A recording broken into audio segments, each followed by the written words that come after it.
et bienvenue dans le JT. Merci pour vos messages et vos encouragements. Tout de suite, c'est le scoop du jour.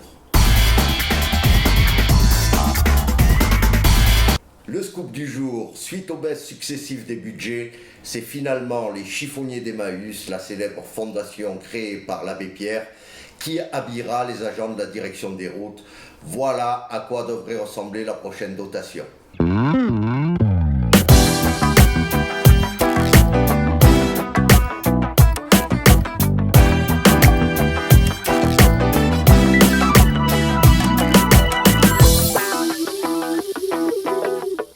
Vu les budgets, c'était soit Wish, soit Emmaüs, mais il paraît qu'Emmaüs, ça faisait plus Green Deal.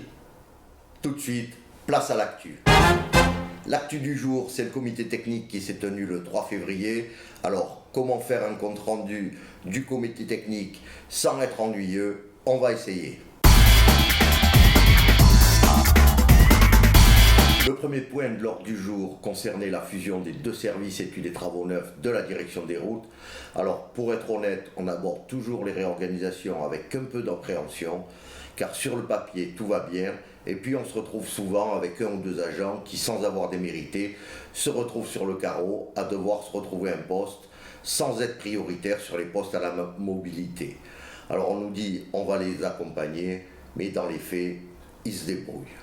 En l'occurrence, nos inquiétudes étaient ailleurs. D'abord, nous ne sommes pas convaincus par l'intérêt de créer des gros services.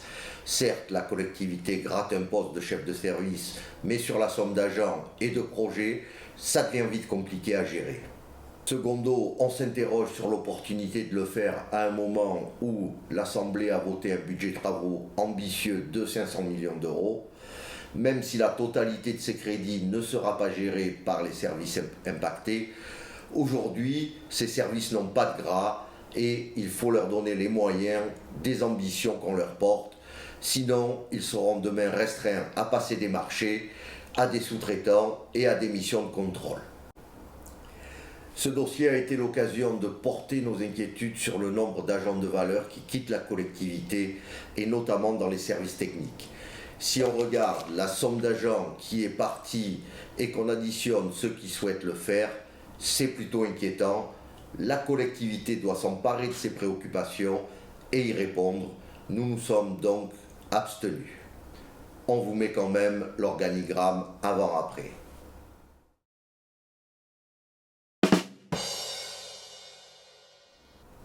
Le point numéro 2 concernait la direction de l'enfance avec une réorganisation du service départemental de la PMI. La proposition nous semblait cohérente. Les services restent à taille humaine. Nous avons donc voté pour. Là aussi, on vous met le avant-après, même si on sait très bien que c'est comme l'excellente scolarité des gosses des autres, ça intéresse surtout les concernés. Les autres points concernaient des protocoles horaires pour la communication, l'événementiel et les chauffeurs. Nous avons voté pour. Vous constaterez quand même que ceux qui disent que la CGT est toujours contre tout sont des mauvaises langues. Le point suivant concernait les jours exceptionnels de fermeture. Cette année, ce sera donc le 27 mai et le 15 juillet. Même si sur le principe, nous sommes plutôt pour, nous nous sommes abstenus en soutien aux agents qui ne peuvent pas récupérer ces jours et qui de ce fait se font imposer 2 jours de congé. Alors on pourrait avoir une approche électorale et se dire qu'une majorité d'agents y est favorable, mais pour nous le rôle d'un représentant du personnel est de se préoccuper de tous les agents. Le point suivant concernait le vote électronique pour les prochaines élections professionnelles qui auront lieu en décembre. Vu la bonne participation aux dernières élections avec le vote électronique, nous avons voté pour.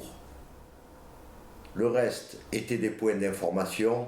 Le premier était une vieille revendication portée par la CGT et concernait le passage en catégorie B des auxiliaires de puériculture. Vous trouverez tous les éléments sur notre site. Le point suivant concernait la création d'une école du management. La collectivité va sûrement communiquer là-dessus. Vu ce qui nous a été présenté, nous souhaiterions plutôt un outil qui s'adresse à tous les cadres où chacun pourrait venir y chercher ce dont il a besoin. On vous épargnera le rapport sur la protection des données, certes très intéressant, mais difficile à expliquer. Un sujet qui pourrait vous intéresser, c'est le bilan des lignes de gestion. En gros, c'est quoi? Ce sont les nouvelles CAP. Quelques chiffres quand même. Le ratio d'agents promus par rapport au nombre d'agents qui pouvaient prétendre à une promotion est de 21%. Mais au-delà des chiffres, ce qui nous intéresse et ce dont on veut discuter, c'est surtout sur quels critères. C'est la fin de ce JT, on a déjà été trop long, donc cette semaine, pas de pub, pas de météo, mais à bientôt pour un prochain JT.